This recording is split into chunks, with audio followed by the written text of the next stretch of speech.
Alberto, qué rico este té que has preparado de Marruecos, ¿verdad? Me alegro que te guste. Mirad, os presento a Alberto Mes, que es su profesión, como ya podéis intuir, es luthier de instrumentos musicales del mundo. Alberto, qué ilusión poder estar aquí contigo y de verdad es un honor y un placer.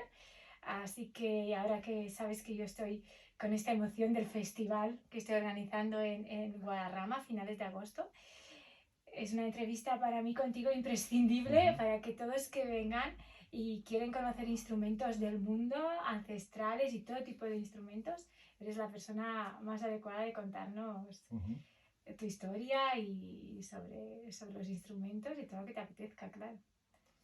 Bueno, pues si quieres te cuento un poco cómo empecé, cuál es un poco cómo empezó mi vida en el tema de los instrumentos.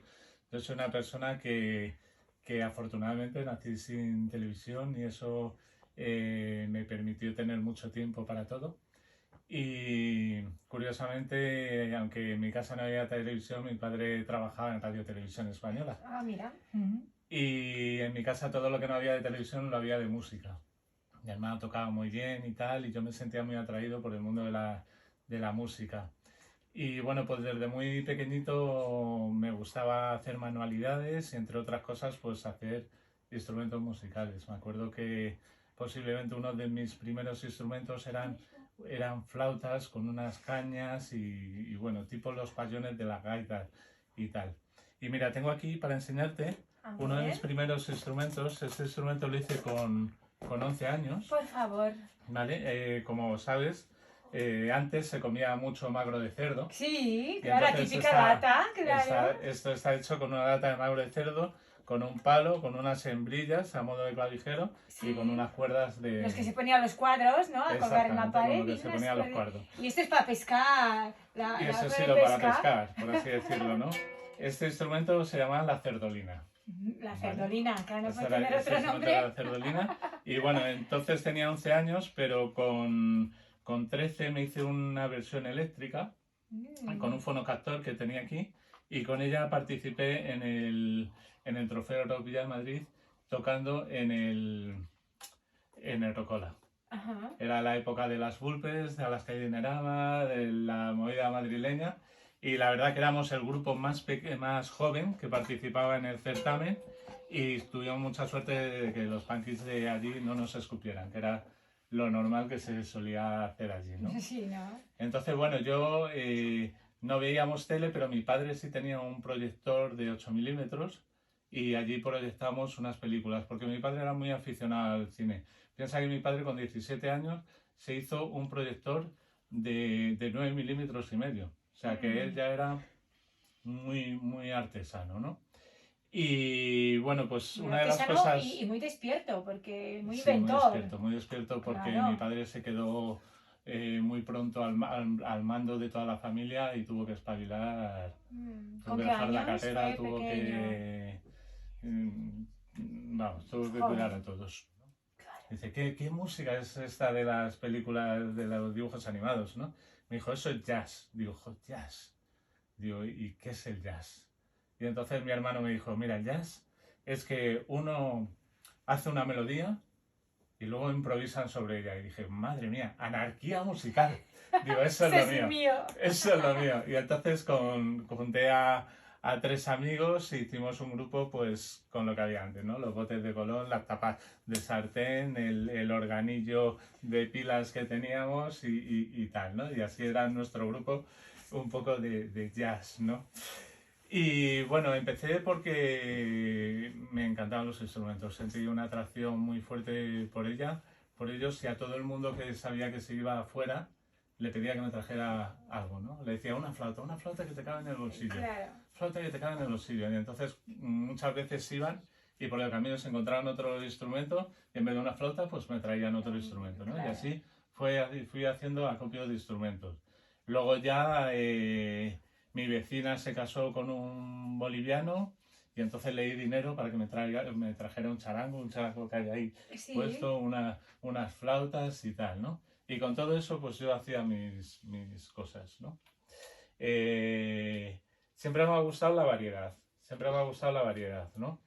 Y bueno, pues también lo que pasaba antes es que no tenías de todo y te lo tenías que hacer. Entonces, Claro. te puedo decir que mi primer amplificador de guitarra me lo hice yo con un soldando y de todo, ¿no? Me acuerdo la primera guitarra eléctrica que compré, había ahorrado durante mucho tiempo y bueno, íbamos por la Gran Vía con mi hermano el mayor, bueno, el mediano, y mi hermano iba con la guitarra bajo el brazo que había costado 21.000 pesetas. Madre mía, claro. Y decía, Alberto, a mí me da miedo ir con esto por la calle. Claro. No, para que te hagas una idea de cómo, Sí, cómo sí, era sí, eso, ¿no? sí. Entonces, pues bueno, sucedió que en el 97 me casé y me fui a Senegal. Entre medias había hecho antropología, con lo cual ya empezaba a mezclar culturas con música, con instrumentos. Y anteriormente a todo eso, claro, había asistido a muchísimos conciertos de música clásica, de música de cámara, todas las zarzuelas habidas y por haber, y toda la música que en ese momento había, como podía ser Pink Floyd, Jimi Hendrix, Janis Te Joplin. gustaba todo. Todo lo que emitía el sonido era precioso. Todo me valía. Quizás pequé un poco de la música española, que mamé muy poco de la música española. Entonces, pues nada, una vez que me fui a Senegal, claro, allí me compré un djembe, me compré un balafón, me vine cargadísimo. Me lo dejé todo allí. Y empecé a perder el respeto al djembe como instrumento, a decir, lo deshago, lo vuelvo a hacer, lo pongo a punto como yo quiero, etcétera, etcétera. Y bueno, pues así como que no quiere la cosa, llegas a una tienda y le dices, yo arreglo djembes. Claro. Y con toda la ignorancia y con toda la inocencia, pues te pones a hacer djembes.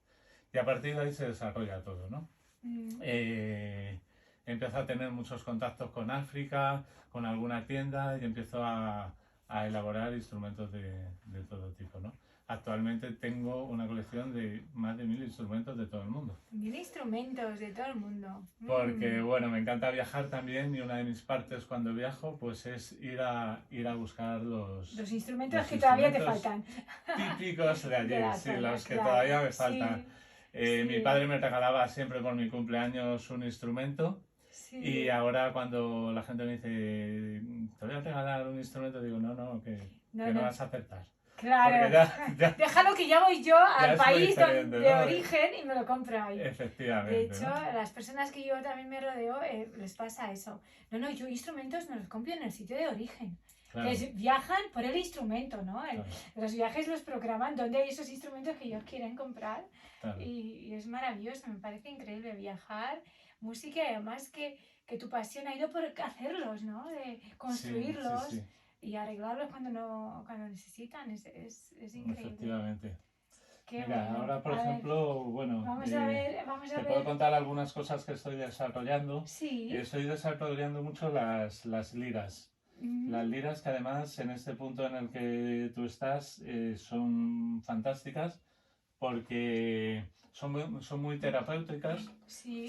Son muy intuitivas de tocar y tienen un sonido muy sanador. Me encanta saber que las 2 primeras liras que hice, ¿sí? Se las llevaron personas con graves problemas, y que nada más tocarlas y tal, sintieron que era algo más que un instrumento, sino que era algo... Un sonido sanador. Exactamente, un sonido sanador. Una de esas personas tuvo un accidente en coche, era músico, y perdió toda su capacidad de hacer música.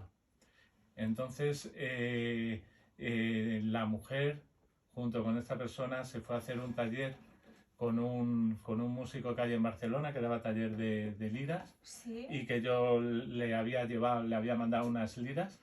Y bueno, tanto fue así que después del taller dijeron, nos compramos una lira cada uno, porque esto va a hacer muy bien, ¿no? Entonces a mí eso me satisface mucho. Si encima de hacer un instrumento ayudas a alguien, pues es algo precioso. Claro, ¿no? claro, es el objetivo, ese es el propósito, ¿no? Propósito. Ya es como, mi trabajo merece la pena, ahora es que, porque claro, como todos los artesanos, no está pagado tu trabajo.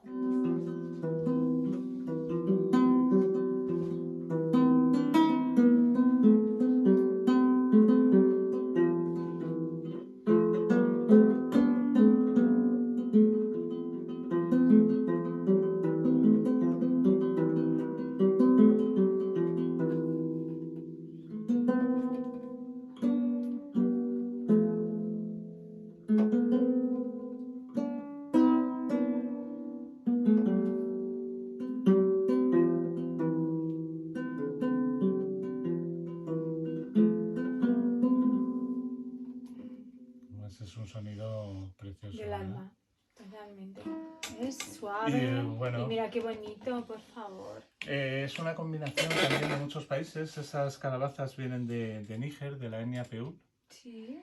Los Peul se caracterizan porque es una etnia muy de artesanos, muy artística, también de mucha música, son los fulá, los fulanis. Y bueno, estas son traídas de allí, de Níger.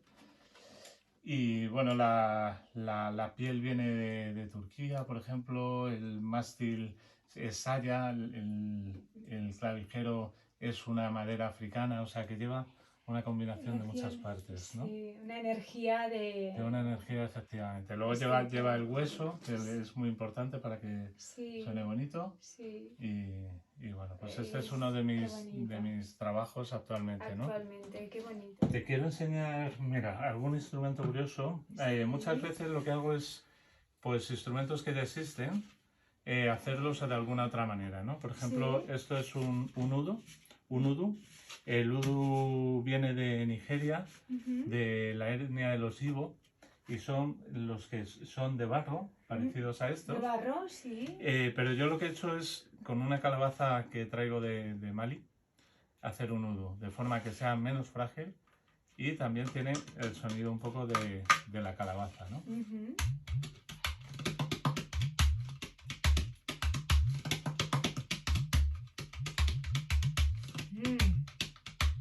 Muy acuático, ¿no? Sí, no, muy agua y muy tierra a la vez. Tiene bueno, pues igual de mira, chakras inferiores. Eso como que llama mucho, ¿verdad? La calabaza es un material fantástico para sentir. Sí. Mira, uno de los instrumentos, por ejemplo, que también rectifico yo son los tambores oceánicos. Ay, sí, ¿Vale? esto es lo que me quería yo comprar. ¿Dónde los tienes? Bueno, pues mira, tráemelo, que lo tienes ahí detrás. Tengo aquí este mismo, mirad. Ese mismo. Mirad, este me lo llevaré, ¿no? Te lo voy a explicar. Explícamelo, sí, explícame porque sé que esto tiene un tacto especial como mover, ¿verdad? Te voy a contar, ¿Qué hay dentro? Te voy a contar todo. una cosa. Sí. Te voy a contar por qué en qué se diferencian mis tambores oceánicos del resto que puedas comprar por ahí, ¿vale? Vale. Primero, los materiales son todos naturales. Aquí no hay PVC, ¿vale? Muchos tambores oceánicos, el aro es de PVC, aquí son de madera. Esto se nota especialmente cuando lo llevas abajo y golpea sobre el mano, ¿vale? Y hay una peculiaridad, bueno, hay otra peculiaridad, por ejemplo, es que cada piel tiene un diferente grosor, con lo cual cada una te va a dar un sonido diferente. Sobre gustos hay colores, a uno le puede gustar más una piel que otra, pero tiene dos sonidos diferentes. Y la tercera peculiaridad, que es lo más importante de todo, es que dentro no lleva redondientos ni lleva bolas, sino que lleva unas semillas irregulares que lo que hacen es que van dando saltitos. Generalmente cuando escuchas un oceánico, lo que notas es que lo que hay dentro va corriendo por encima de la piel. Mientras que esto no va corriendo, esto va dando saltitos. ¿Qué nos permite eso? Tener mucho más control. Yo puedo sostener así el tambor y pararlo. O sea, esto sería imposible si hubiera bolas dentro. Claro. Estaría siempre, mira, yo lo puedo mover, ¿vale? Con lo cual tengo más control. Y luego también el sonido es más delicado, es como más las piedrecitas cuando están volviendo. Es más natural, claro. Es mucho más natural.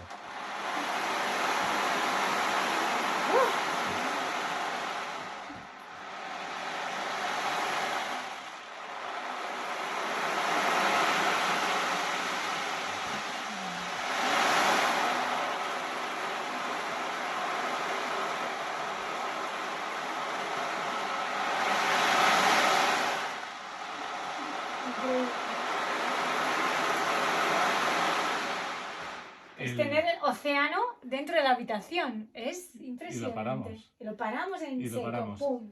Las calimbas africanas. Cuidado, que se nos va por ahí. No. Esa preciosidad de instrumento. Mira, este tipo de instrumento, ¿vale? Este es un instrumento que es muy acuático también. Ah, este es increíble. ¿Vale? Y es un instrumento, como te digo, muy acuático, ¿no? Es muy de tierra.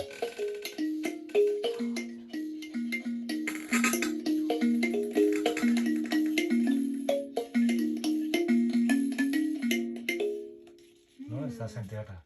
Si te das cuenta, ese instrumento lleva unas cositas aquí que lo que hacen es sonar, porque uno de los aspectos muy importantes en la música africana son los ruidófonos.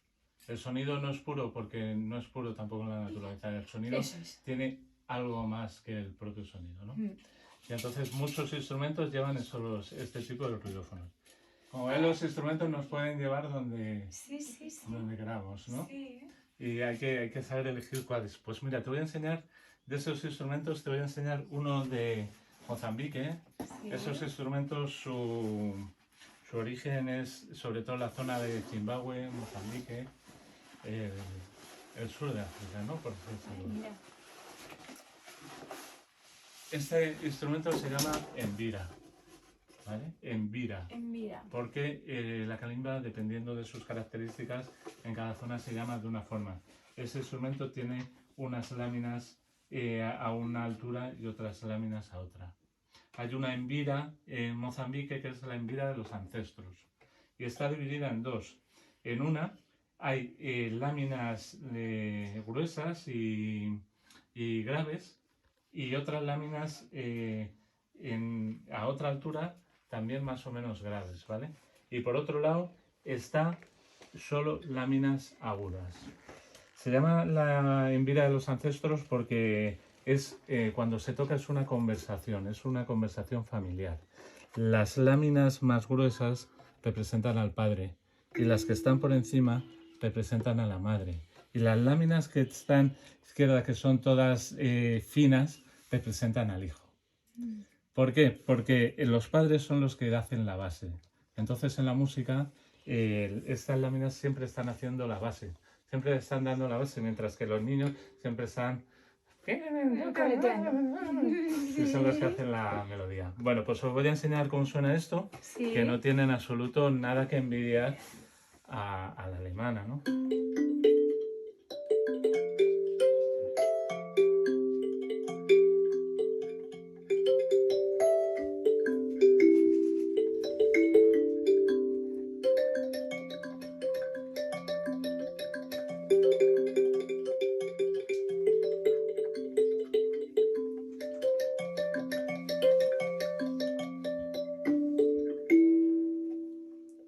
Hermoso, hermoso. Hermosísima.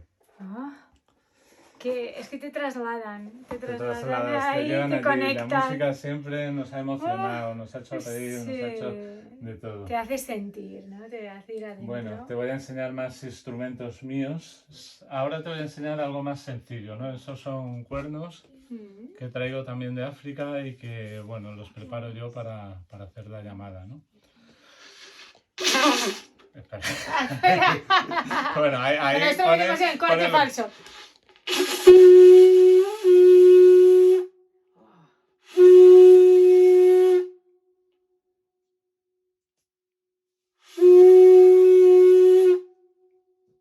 Luego, ¿tienes tambores chamánicos? Como ves, hago tambores chamánicos. Sí. Este, por ejemplo, que tengo aquí, este es de piel de caballo. Si lo tocas, es prácticamente el caballo. O sea. Acariciar caballo. ¡Ay, qué suave! Vale.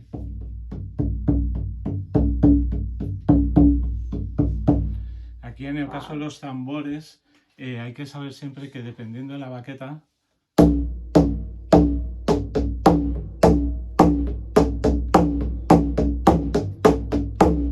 suenan diferentes, ¿no? Muy bien. O sea, que el caso es tener varias baquetas también por buscar sonido diferente. Sí, efectivamente. A lo mejor en un momento dado tú necesitas expresar de una forma el sonido de tu tambor, o despertar, efectivamente, claro, en otra forma quieres calmar más, ¿no? Claro. Luego, mira, tenemos también las flautas de armónicos. Las flautas de armónicos son flautas que no tienen ningún agujero. Sí. Y simplemente la diferencia de presión que haces con el aire hace cambiar el sonido, ¿no?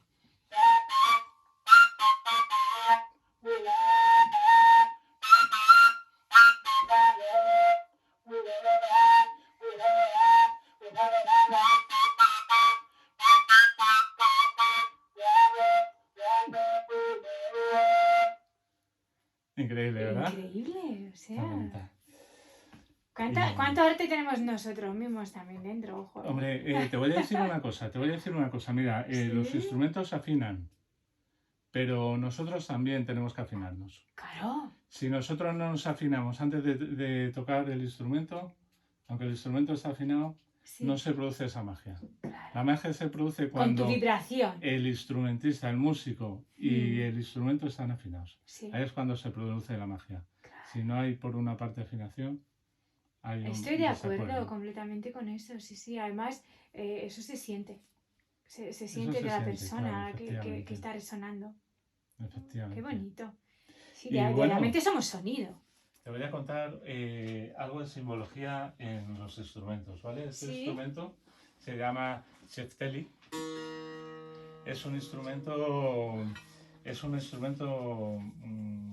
no te lo voy a decir bien, creo que es moldavo. Creo que no te lo sé decir, pero bueno, en la zona te voy a contar. Ese Chefteli, que significa Chefteli, significa dos cuerdas, lleva aquí un águila bicéfala. El águila bicéfala surge en el siglo V Sí. en Rusia Sí. y es un animal de sabiduría, que luego lo fueron cogiendo otras culturas y tal. Y representa, pues por un lado hay una cabeza que está mirando al pasado y hay otra cabeza que está mirando al futuro. Sí. Y nos dice que el presente es una fina línea entre el pasado y el futuro. Qué bonito. Sí. O sea que como verás, como todo los dos electrones, ¿no? Que uno va al futuro y otro va al pasado y vuelven a ser la onda, que es la presencia, ¿no? Me encanta todas estas cosas, compararlos con ciencia y con la física cuántica, que estoy enamoradísima de ella, y todo eso pues seguro que... con toda esta magia, esa sabiduría que han tenido ya antes, ¿verdad? Que eran científicos realmente. Es alucinante, me encanta. Tócalo un poquito, que me parecía increíble.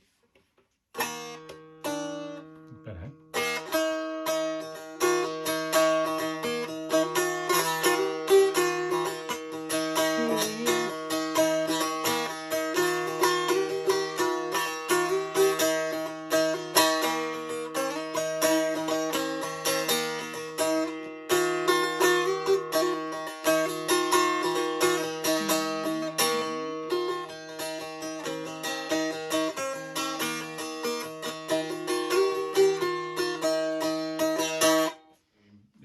Yo traigo mucho instrumento africano. Sí.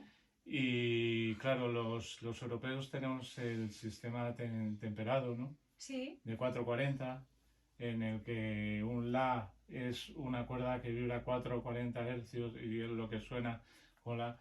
Pero en África los instrumentos se afinan acordes al músico que los toca. Claro. A la voz que los toca. Son afinaciones modales, son afinaciones en las cuales a lo mejor para cantar una canción lo afinan de una manera y para cantar otra lo afinan de otra manera, ¿no? Sí. Entonces, claro, es muy interesante esto porque vemos la dominación europea no solo en cuanto a todo lo que conocemos, sino también en aspectos como es la música, ¿no? Sí. Resulta sí. que cuando los africanos quieren hacer fusión con los europeos o viceversa, Sí. siempre son los africanos los que se tienen que adaptar al sistema tonal europeo Ya. y nunca a la contra. Claro. Y al final todo el mundo se basa en ese sistema tonal. Que por otro lado es conseguir un esperanto, ¿no? No un esperanto, pero sí un acuerdo, ¿no? En el cual todos nos afinamos de la misma manera para tocar. Claro. Pero volvemos a ver esa fuerza de lo que hemos llamado primer mundo, ¿no? Sí, sí. Y tal como actúa sobre el claro. resto Y que del quizá deberían mundo, ¿no? aflojar un poco. Y la música realmente es corazón, es libertad del ser y debería ser... Mira, hay un instrumento que es la fuyara. Te voy a traer una hecha Sí. por mí. Mira, eso es una fuyara eslovaca, bueno, es una fuyara hecha a mi manera, ¿vale? Que es un instrumento pastoril, ¿vale? Es como te he enseñado la flauta armónicos, pero es mucho más larga A ver. y suele tener 3 agujeros. En este caso no tiene ninguno, pero tiene un sonido muy peculiar, ¿no?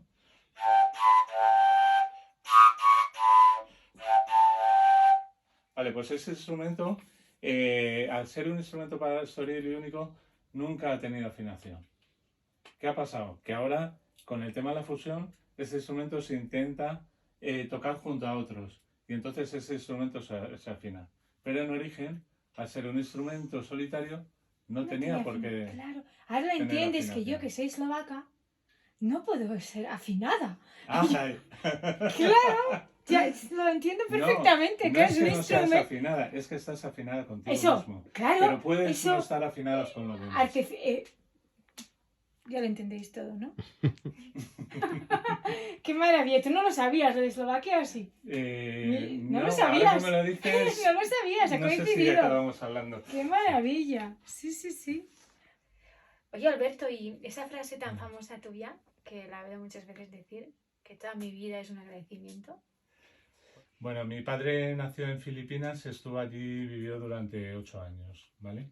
Mis abuelos tenían una fábrica de copra y de cáñamo y bueno, pues mira, varias cosas sucedieron. En Filipinas había muchos terremotos, ¿no? Y me acuerdo que mi padre nos enseñaba una foto de cómo quedó su casa después de uno de ellos, en el cual se veían los pilares de la planta baja, el techo y encima del techo una mesa. Mi padre se salvó porque su tía le metió debajo de aquella mesa. ¿Vale? Entonces yo estoy aquí porque mi padre sobrevivió a un terremoto debajo de aquella mesa. Pero te voy a contar más. Cuando entraron los americanos en Filipinas, y esa es una de las razones por las que yo he vivido siempre sin televisión, porque mi padre no consintió que entrara nada americano en mi casa, por ejemplo la Coca-Cola no entró en la vida y la televisión como invento americano tampoco entró, ¿no? Y bueno, pues mi padre viajó en el último vapor que salía de Filipinas a España. Y la cosa fue que cuando llegaron a comprar los pasajes mis abuelos, ya no había ningún pasaje a la venta, estaba todo ocupado y de hecho no podían volver. Y Bueno, aquí entro en negocio, ¿vale? Vale. Soy una persona muy emocional y no lo puedo evitar. Y entonces, estás en familia. Estoy en Claro familia, que sí, así me siento. Y una pareja, amigos de mis abuelos, le dijeron, mira, nosotros no tenemos hijos y vosotros todavía tenéis unos hijos que criar. Entonces os damos nuestros pasajes para que damos volváis. Nuestra vida por vosotros. Pues no te adelantes, Andrea. Mira, damos vuestros pasajes para que podáis seguir criando a vuestros hijos. Entonces mis padres volvieron en ese último vapor. Y se sabe que a esta pareja la mataron luego allí los americanos. O sea que esta pareja dio la vida por toda la familia, por toda mi familia. Los billetes dieron su vida. Los billetes eran suyos. Entonces, pues, sigo estando agradecido. Estremecedor, qué historias más profundas, más increíbles. Sí, eso son cosas que te tienen que enseñar. Si no aprendes de esas cosas, pues es que Esa generosidad vivo, ¿no? De dar la vida mi vida la regalo para que tú puedas criar tus hijos, me parece lo más grande. Eso es increíble. Pues fíjate, y luego con 17 años, veraneando en Portugal, en la Plaza del Rocío, estábamos cenando todos los hermanos, familia, y yo entré al servicio y cuando salí, mi hermano de 23 años había muerto. O sea, muerte repentina.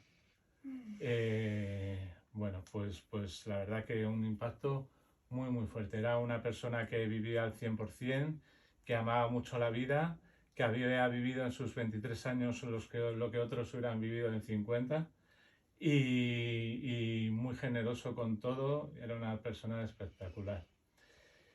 Yo era una persona muy introvertida y aquello hizo que yo me convirtiera en mi hermano, por así decirlo. Una persona tan extrovertida que en su funeral la cola era como la del cine de T. O sea, daba la vuelta a la manzana de las personas que conocía y que venían a despedirse de él, ¿no? Entonces, pues yo siempre estoy agradecido a la vida por todo, ¿no? Estoy aquí, estoy vivo. ¿Qué más quiero? ¿Qué más quiero? Y bueno, pues todo me ha servido de algo, ¿no? Incluso la muerte de mi hermano me ha servido para una transformación a nivel personal, de la cual ahora estoy muy, muy contento de ser como soy, ¿no? Parece algo controvertido, ¿no? Poder dar gracias a un hecho como aquel, ¿no? Bueno, Pero es para muy mí inteligente de la tu vida parte. es toda alegría, me ha sonreído, lo he Mm, pasado muy mal en muchos tiempos, pero siempre me está sonriendo, ¿no? mm. Está fluyendo ahí y la estoy disfrutando. Entonces, no puedo hacer otra Agradecido, cosa claro. que Qué bonita ser tu historia. agradecido a todo, ¿no? Gracias. Gracias por contarla y compartirla. Desde luego es maravilloso y además tu trabajo es dar alegría, es tocar corazones Mm, y no puedes tener mejor trabajo que ese, ¿no? De tocar corazones a los demás. Oye, Alberto, muchísimas gracias. Yo me Muchísimas siento muy gracias a ti, honrada de conocerte. Vienes a disfrutar a nuestro festival, por queremos supuesto. tenerte con nosotros bueno, que compartas también, que los demás te conozcan que estén con tu esencia que despiertes este amor en más personas y que también se sientan tan agradecidos por la Muchas vida como gracias. tú. Gracias, de Muchas verdad. gracias. Es que es tan bonito lo que cuentas. Muchas gracias. De verdad.